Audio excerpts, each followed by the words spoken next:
Straight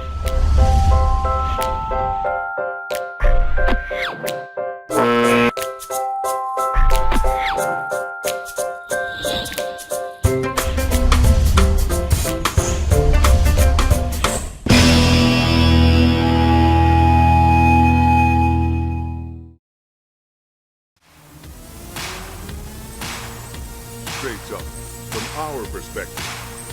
This is ManCave Live with your host Lexington Steele and co-host Andre Lavelle and Johnny Depp on LA Talk Radio. Let's get it in. Good evening. This is your main man, Lexington Steele, and we all know that today is just another day in the week, but is it just another day in the week? I'm sorry, what? What did he say? Okay. It is indeed a good day. I mean, there's a number of reasons why it may not be the greatest of days, but I think what we're going to say is this. There's a number of things that could have happened, and bear with me as I am being flooded by a number of things, including directions from my program director. We do anxiously await the arrival of Andre Lavelle, who will join us in studio tonight here on ManCave on LATalkRadio.com video channel. I'm, of course, your main man, Lex Steele, the cultural,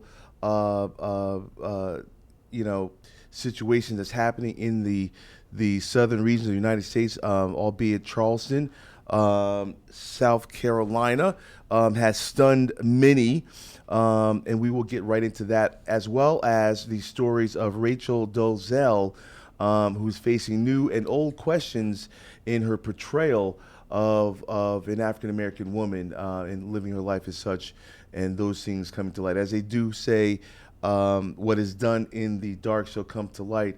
And of course, Ms. Dolezal, the former president of the Spokane division of the NAACP, Spokane, Washington, is no longer, of course, in that position. So we will discuss that here in the Man Cave. And feel free to participate by calling 818-570-5085. That's 818-570-5085. So I don't know where to start, but I'm going to get into this real quick, and we'll wait till Andre gets in here to get deeper into the situation that is breaking news, the disastrous massacre that took place. We'll get into that.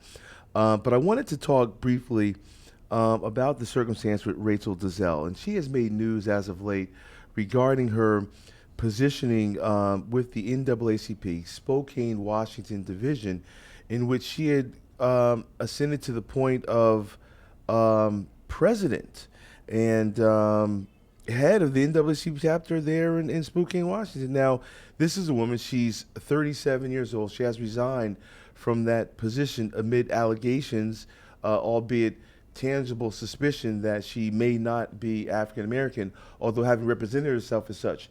Now, the mainstream media has made light of this, albeit making Rachel Dolezal the butt of many a joke. But there's one thing that does beg the question. The seriousness of this, I believe, has been certainly enough misguided and devalued and discounted, from the standpoint that here's a big deal. If Ms. Dolezal, if she has indeed misrepresented herself tangibly and factually as an African American by checking a box off, whether it was any type of for any type of grants or scholarships or what have you, any type of Census Bureau information that would be gathered normally. If she misrepresents herself in that regard, that will skew the numbers of those demographics and could mean a difference between a person getting a job that otherwise would not be offered or extended to him, or perhaps a scholarship, which they may or may not be able to afford an education without. So it is a case of there is an injustice here, and I think it goes well beyond the way mainstream media looks at this as something like, well, it's funny that she was able to pull this off. No, I think if you look at some of the greatest fraudulent behaviors that have went on for quite some time before they were brought to light, it's almost like a Bernie Madoff Ponzi scam in which he was able to carry on with his machinations for quite some time before some very wealthy and intelligent people in any other walk of life invested much money with him, and of course it was all fraudulent. And this is a case where a woman has ascended to a high position within the National Association for the Advancement of Colored People. Matter of factly, the NAACP has been established or was established by a white woman, by a white American woman, quite factually. So it is somewhat ironic, but how this woman, Rachel Dolezal, is attempting to hold the line, if you will.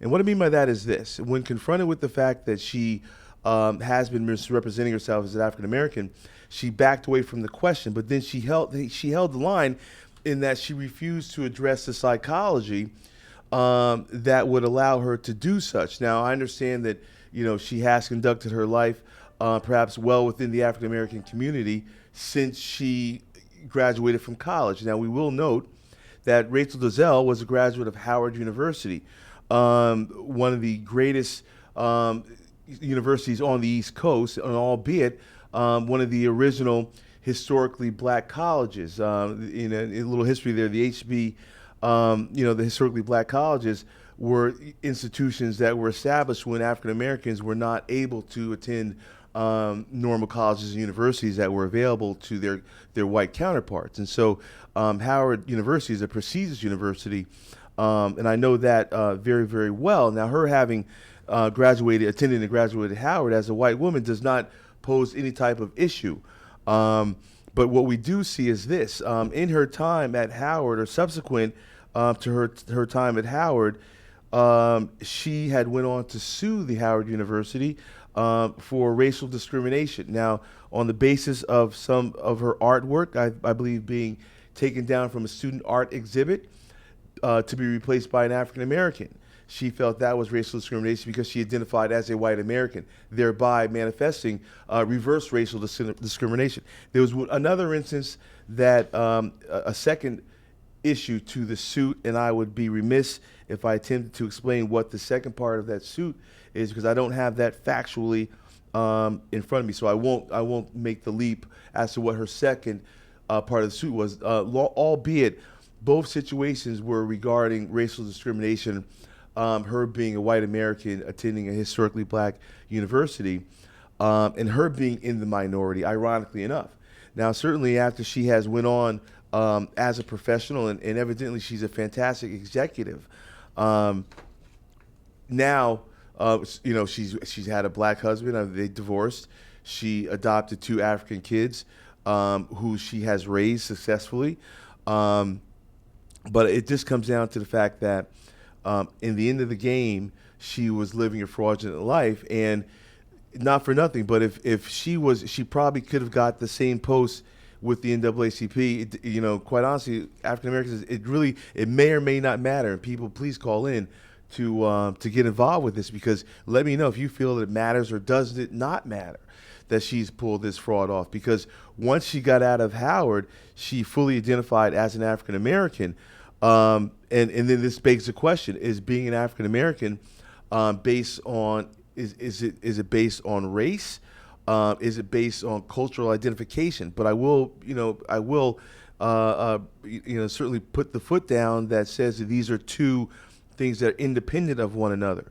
Cultural identification is something that one could associate with and affiliate with based on their surroundings, while race is something that no one gets a chance to individually select for themselves. And so her, using that position of cultural identity as reason enough to misrepresent herself for so many years, it begs the question. So now that she has been made out to be a fraud, is there an issue? Is there a reprisal? She has resigned. Will major media continue to make a joke out of what she has done? But then I base the question, who is the joke on? As is quite obvious, I'm an African American myself, and is the joke on me as an African American?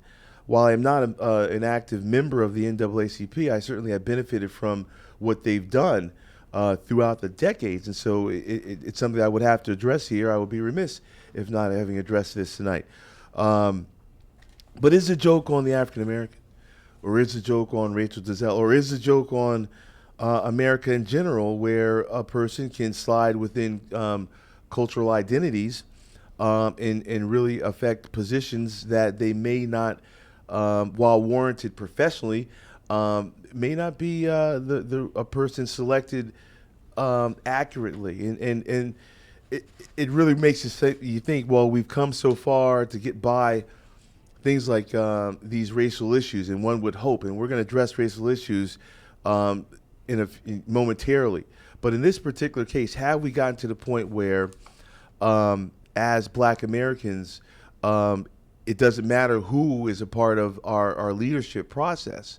It's just a matter of having great leaders. And I would say that from my research, what I've learned about Ms. Dolezal is that she's a great leader, obviously a great executive.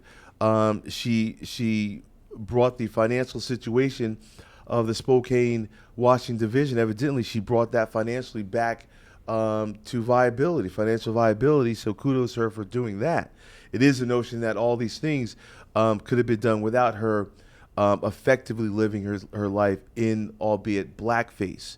Now, of course, when one brings up blackface, it does bring up greater and deeper issues. I mean, obviously, I will never fashion myself a Black Rush Limbaugh. But what I will say is that I could become as caustic with my commentary as a Rush Limbaugh would in regards to the situation, but I won't do that. I would just simply say that while she has lived herself culturally identifying as an African American, that's fine. But the correct cultural identification is if she was to perhaps represent herself as a Black American, because if she represents herself as Black American, it's much more palatable from a cultural identification standpoint. Because what is Black? I mean, we know that African Americans come in a myriad of colors, albeit able to pass as a white American. This was a peculiar circumstance where you had a white woman who was tangibly affecting a life living as a Black woman. And I don't mean just in terms of cultural identity. I mean in terms of filling out papers as an African American, applying for whether it be a grant, a loan, or a scholarship, or what have you, Census Bureau information. She has went on, and people, stop me if you like by calling in 818-570-5085. I make no bones about it. What's happened over the last couple of days is her, if you can only imagine, and let's get away from who's the butt of the joke, but if you could only consider the measurable horror, if you will, that her parents felt when it was brought to their attention that their oldest daughter, albeit their only daughter, has taken up the identification as an African American. I believe, factually, that the family is German, Swedish, Czech, as well as a slight touch, however that is, a slight pinch, if you will, of Native American. So they were indeed shocked when, of course, their daughter represented herself as an African American. And having heard that, and then her subsequently denying whether the fact that her parents are her true parents. Now, if you are not aware of what took place yesterday, Ms. Dolezal was on, I believe, with Matt Lauer, in an interview in which she stipulated that she's unsure that her biological parents are indeed her biological parents, and that she may actually be of African American descent. Now, the reason why I bring this up is a crime of passion, or certainly enough a crime of emotion, and neglect of sensibility, is that she tried to say that because her parents, the birth certificate was signed a month and a half after her birth, albeit by both of her parents, that they may not be her parents. Can you imagine if you're a mother or father, and I'm not either, how one would feel? I can only imagine how one would feel seeing that the daughter's offering plausible deniability of her biological parents. Subsequent to that, her younger brother, has went on to say that he knows factually that some of the things she said about when she was young, when she used to draw, and draw and color in stuff. She would always color herself in with the brown crown, fashioning herself as, I can go on for days about this, but it is to say that her brother was also taken aback. Visually, he found that it was sort of an affront towards himself and his family. Now, we will have to note that the Dolezal family, the parents, her parents, had indeed adopted an African boy at the age of 9. Of course, that boy of 9 is now a grown man who is in the oil industry and is a rigger, I think is his actual occupation. So he's really like a Marlboro man with the boots and the chaps and the cowboy hat and the lip filled of chewing tobacco. So he's a real cowboy. And of Africa as an African descent, okay? So they spoke to him, and he said, look, he says, I love my sister. I've grown up with her. She is as white as our parents are. He says, look, I'm black. My sister is white. He wasn't really getting on his sister for doing this. He was just kind of taken aback that she had made these suggestions about that against her parents, in which he's like, look, you were my sister, and these were our parents our whole life, and now you're suggesting these aren't your parents? Come on. And another thing that he also said, the brother, the cowboy, or her brother, who is a brother who's also a cowboy, say that 3 times fast, evidently he did go on to say that she told him or instructed him to, quote unquote, do not break my cover. And after that, I don't really know what more can be said about Miss Rachel Dolezal. We do wish her well on the ManCave. Certainly enough, given my profession, I can't make aspersions towards anyone. I do not throw stones in the glass house that I comfortably live in. But it is a case where we are addressing issues, and I would be remiss as a broadcast journalist if we didn't address these issues. Have I offered my opinion? I don't think I've offered my opinion directly. I've also just offered the fact for your interpretation. If you're asking for my opinion, I would say that she's done a great job, without question, having ascended to the position of president of the NAACP division in Spokane. Obviously, she's great as an executive. We just hope that perhaps those skills and attributes that she has developed can be directed in such a way she can continue doing what she obviously loves doing, but perhaps without having to misrepresent herself in a way that could damage others who could be vying for same positions that she may have been sitting upon. So we hope that those things will work themselves out. Now, that was a big story as the beginning of the week broke. And we do also want to mention that those people in the state of Texas, in Houston, dealing with the rains and the floods, we do hope that they're able to restore themselves, restore their lifestyles.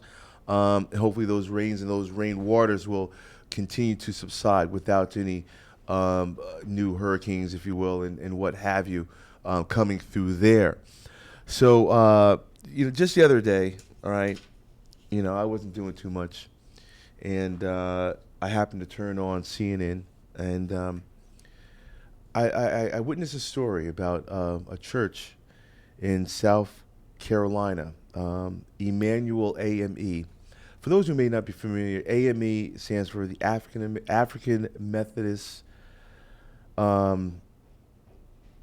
Is it Episcopalian? AME. A Baptist church.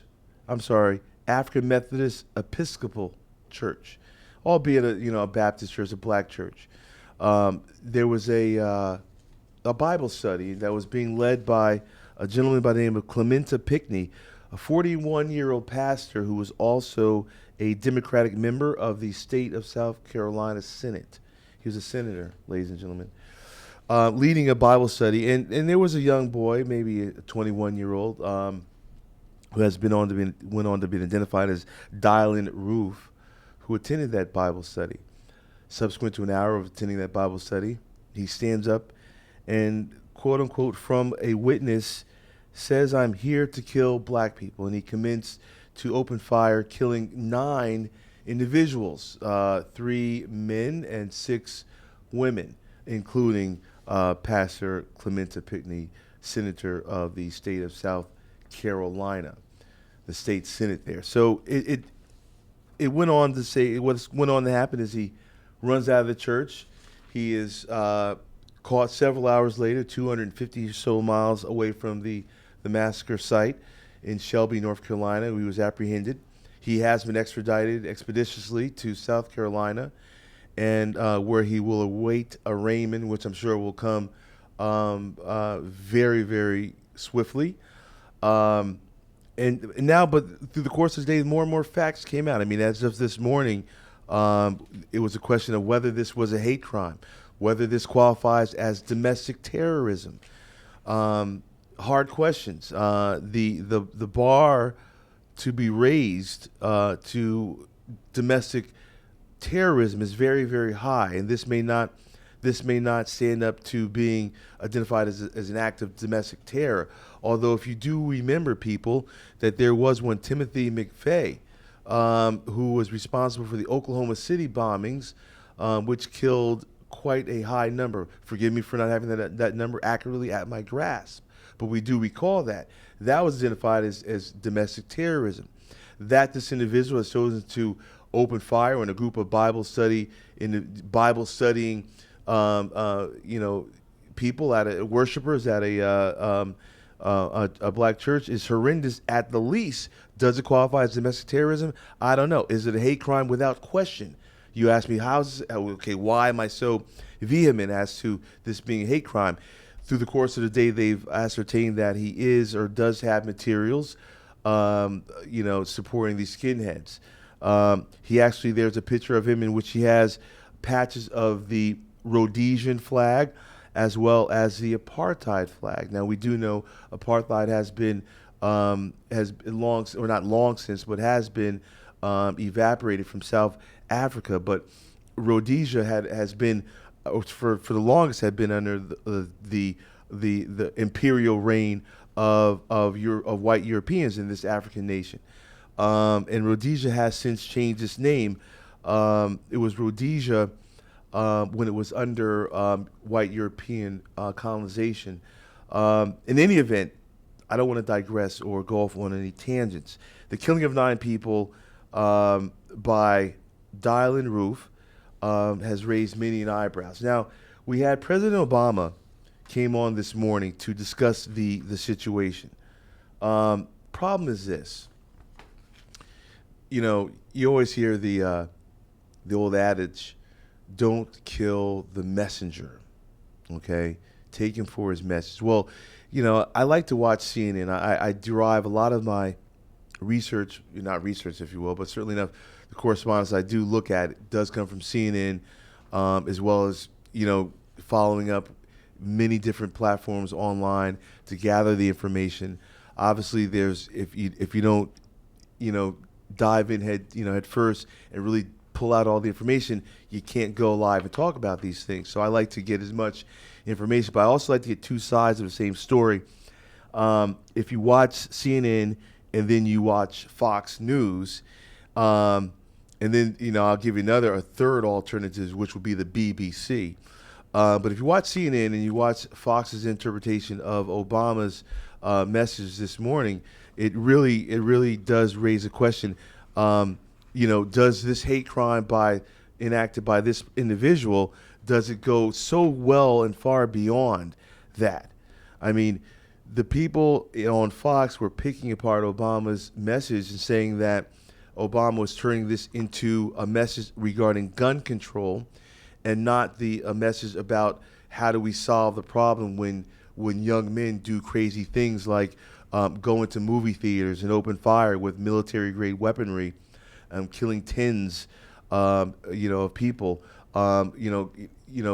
Guys going into nurseries and opening fire on 2 and 3 toddlers, 2 and 3-year-olds, or either going into a church or a synagogue or a mosque and opening fire and shooting people, leads people to die horrible deaths at the hands of a murderer's gun. The question, though, does this go beyond just this one incident? And perhaps it does. Perhaps, President Obama was not remiss in identifying this as perhaps being an issue with the ease with which people can get a hold of handguns. Now one could argue that, look, it's not the gun that is responsible for these deaths. It's the person that pulls the trigger. And I definitely do understand that rebuttal. But I will refute that by saying this. The Second Amendment, which protects one's right to bear arms, was a part of the Constitution that was put together hundreds of years ago. Let's bear that in mind. Okay, when people did not live shoulder to shoulder. Maybe, if you didn't live in downtown Philadelphia, if you lived on the outskirts of what might be considered suburban of any city back in that time of the Constitution being written, your nearest neighbor may not be but 2 or 3 miles from you. So your right to bear arms was a necessary thing. You hunted your own food. So bearing an arm was a necessary thing.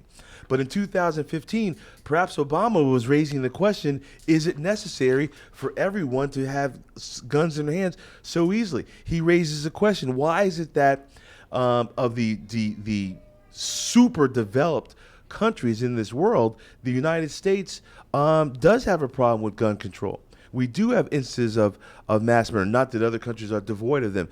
Certainly enough, if we go to Nigeria and look at the Boko Haram and see what they're doing, if we look at what ISIS is doing amongst their own people, these are horrific acts of genocide. But I would go as far as to say that this is an act of genocide, brought on by an individual. Now, it also, we go into whether or not this was an act by a lone wolf. Is this, perhaps was this individual the point of a spear, if you will, in that this might be the wave of what some would suggest is an oncoming race war.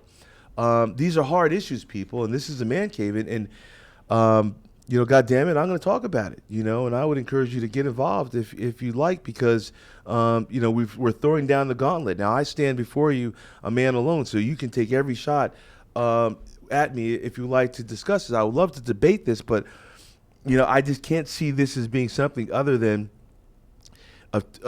two things. Number one, first and foremost, there are those individuals that would have parts of American society eradicated. And perfect example will be an individual that would stand up at the end of a Bible study group and say, I'm here to kill black people. So this individual, his mindset is to eradicate African Americans. Now, many people hold that perspective. Acting upon it is where we draw the line. Is gun control an issue? Well, at the age of this guy turned 21, his father gives him a .45 pistol for a birthday present.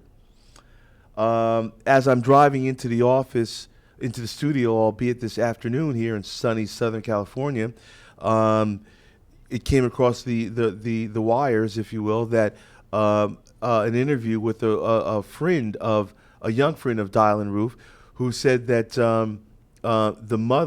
Dylan's mother had recently taken the pistol away from him because of his aggressiveness with flaunting the fact that he has an automatic weapon in his possession whenever he wants. His mother, took the gun from him. He took the gun back from his mother, and then subsequent to that, these are some of the things that has happened. This has transpired subsequent to him taking the gun back out of his mother's possession and doing what he has done. We can go on with many different angles to look at this. I will go as far to say that the reporting, as I mentioned, coming from CNN or Fox, oftentimes the same story may be told with as great as 180 degrees of differential.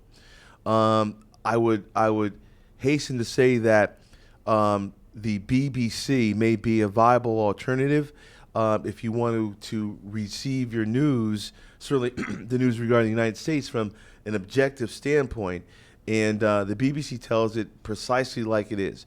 if you're a CNN person or a Fox News person or an MSNBC person, they have these stations for you. I just like to look at Fox and look at CNN and look at the different ways they're being portrayed. One of the things I noticed on Fox is that they use words like the alleged proprietor of the crime or the suspected dial and roof. Well, how is it suspected that the guy? He's not a suspect. Now I get in America we're innocent until proven guilty, but excuse me, the dude kills 9 people, leaves one woman alive, quote unquote, so she can go tell people what happened here. And so this is only a suspect. Okay. Now I would go to so far as say, and then also, not for nothing, but he surrendered without incident on a traffic stop. Some people, and I may be going too far with this, but man, I tell you, if that was a Black American, and the traffic stop would have went down a little bit differently. But that has nothing to do with this case, and please forgive me for thinking out loud with that. But this is definitely a case where we do hope justice will be swift. I don't know. I mean, people, this is what we deal with nowadays. In my opinion, without question, we should look at this as, an outlier. We do not want to look at each other and continually look over our shoulders. We do not live in a police state in the United States of America. There are things that do protect our liberties, including the right to bear arms, even the open carry laws that take place. But this does beg the question. I mean, is there a utility for an open carry state? I mean, it makes me wonder how or why a person, has the right to be walking down a street with an M16 or walk into an airport with an M16. But there are people that do that just to try the system, and they're protected. But the same individual that would go into a Bible study is protected as well. So I ask you, what should we do? I ask you, is it going to be a turning of the other cheek just because this took place in an edifice that is otherwise known as a church? An edifice, by definition, is but a building. The church is but a building, a sanctuary, albeit, for the faithful. Bottom line is, this is a crime that needs to be looked at more than just what this individual has done. We need to look at our society in general and find out whether or not there are patches that can be applied. How do you cover up a bullet wound with a Band-Aid, people? The first step is discussion. All right, so I'll talk about it. I'll talk about it till I'm blue in the face, which won't take me long. I'm here all week, people. Tip your waitress. So anyway, in other news, we want to make sure that we do want to congratulate on different note people. This is ManCave. We talk about a lot of different stuff. I want to congratulate the Golden State Warriors, who defeated the Cleveland Cavaliers in 6 games for the 2015 NBA championship, led by league MVP Steph Curry, son of NBA great Del Curry, and Andre Iguodala, who is this finals MVP. And the people, if you remember Andre Iguodala from back when he was at Philadelphia, he's always been a trooper. It was so good to see him receive the MVP of the Finals award. Literally, the guy did not start a game. Now, this is a perennial all-star. Iguodala is a member of Team USA, which means he is one of the 12 greatest basketball players on the earth, perhaps, or 20 greatest players on the earth. Anyone, Team USA, best players on the earth. Steve Kerr, rookie coach, asked him to sit out or at least not start on the Warriors this season. Iguodala has probably went his whole life of 30 years having never not been on the starting 5 of any basketball team he's ever played, but he decided to come off the bench. And here it is at the championship in the playoffs. Steve Kerr finally asks him, say, hey, look, you know what? We need you to start now. Now, can you imagine you've been a superstar like you've always started your whole life, and then now you want to come to me after making me come off the bench all season, and you want me to come off and do something for you? Andre Iguodala is a big man because he stepped up and said, you know what, Coach, you need me on the starting five. I'm going to do my dizzle. So I'm not going to say that we can't concede that he shut LeBron down. We can only concede that he provided maybe a speed bump, maybe a reason for LeBron to, maybe miss a shot every now and again. Some can argue fitfully that LeBron James should have won the Finals MVP. Perhaps, I am one of them. But hats off to Andre Iguodala, hats off to Steph Curry, hats off to the Golden State Warriors and Steve Kerr, who will put his 6th ring on his hand. What an executive, what a player, what a coach.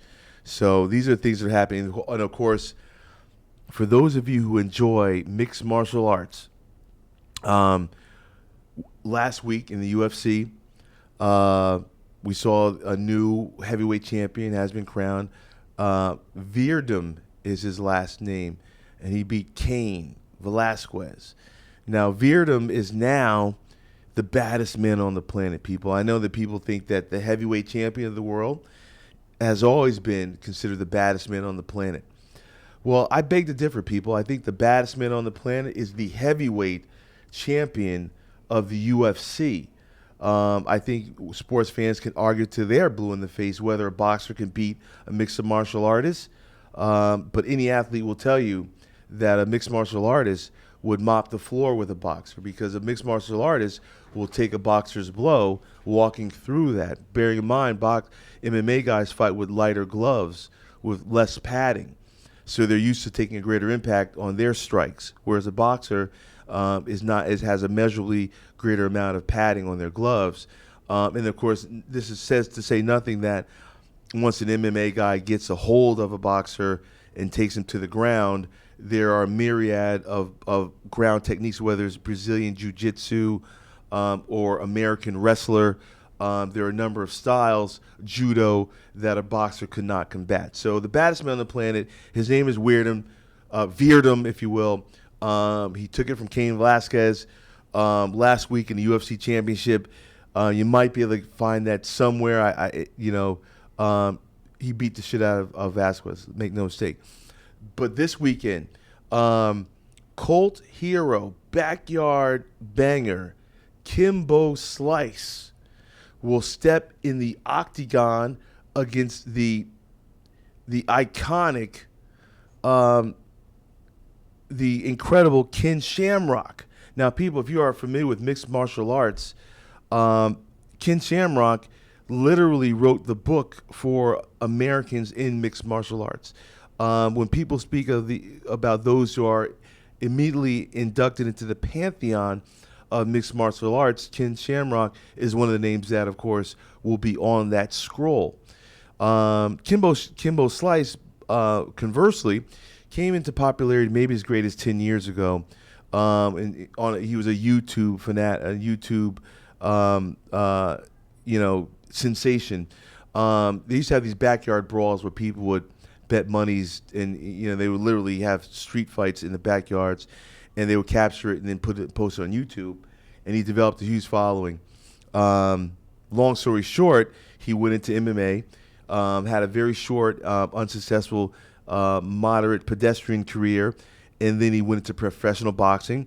He's now 7-0 as a professional boxer, and at the point of his boxing ascension, if you will, Bellator, which is another MMA organization, offered him a contract to fight Ken Shamrock. So it is somewhat of a big event. I would say this is a big event for historical fanatics of MMA. If you're familiar with Ken Shamrock, then you'll want to watch this. It will be broadcast on Fox Sports. It is not pay-per-view. It's going to be pretty good. They were in studio last night. Shamrock was a pre-show. Shamrock had the first 20 minutes. Kimbo Slice had the second 20 minutes, and in the last 10 minutes, the host had them both on set together, and they almost came to blows. Kimbo Slice, not one to hold his tongue. There was a number of bleeps having to be used to cut out some of the words he was using in his exchange with Shamrock.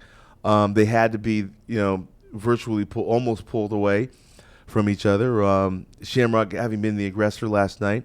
So we'll see what's going to happen. I'm definitely going to be tuning in. For those out there that do enjoy watching sports, I don't know what to suggest. And also, I want to make sure that we do give a shout out to the Chicago Blackhawks, who have taken the 2015 NHL championship, defeating the Tampa Bay Lightning.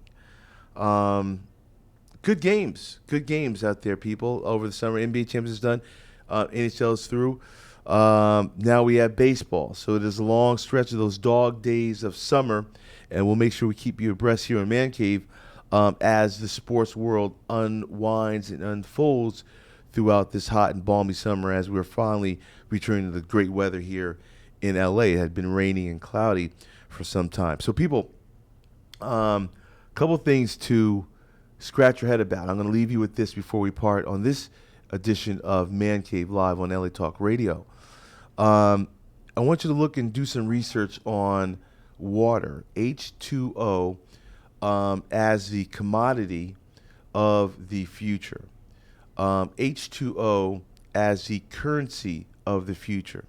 And get back to us next week about that. Also, you should also look into the gun control laws in your state. How would those gun control laws work for or against you if you found yourself in a circumstance where you had to defend yourself?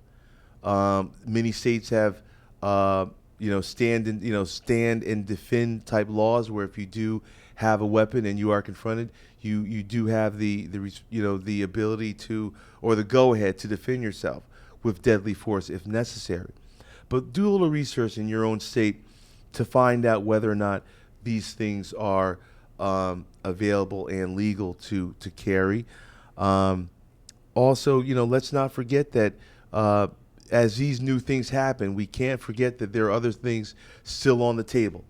So as we bring ourselves to a close this evening, let's not forget, what's happening in cities like Baltimore or states like Texas, states like South Carolina, states like Massachusetts.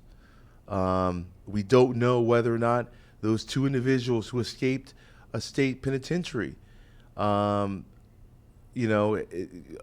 12, 13 days ago, if they've made it over the border into Canada, or perhaps made it southward over the border into Mexico. We do know that over $1 million a day is being spent in the search and potentially apprehend those two escaped convicts. So there's a lot going on out there, people. I urge you to be aware as you can possibly be. I'm your main man, Lex Steele. This is a Man Cave. We're going to get out a little bit early tonight because there's a lot happening out there. I want to make sure you enjoy your summer, enjoy your evening. I'll be right back here Monday, Tuesday, Wednesday, Thursday, Friday, Saturday, Sunday, 7 days a week. I'm out there, people, and I got my nose to the ground. I'll be back next week, Thursday night. This is a Man Cave with Lex Steele on LATalkRadio.com. See you next week. Good night. God bless. Straight talk from our perspective. This is Man Cave Live with your host, Lexington Steele, and co-host, Andre Lavelle, and Johnny Depp on LA Talk Radio. Let's get it in.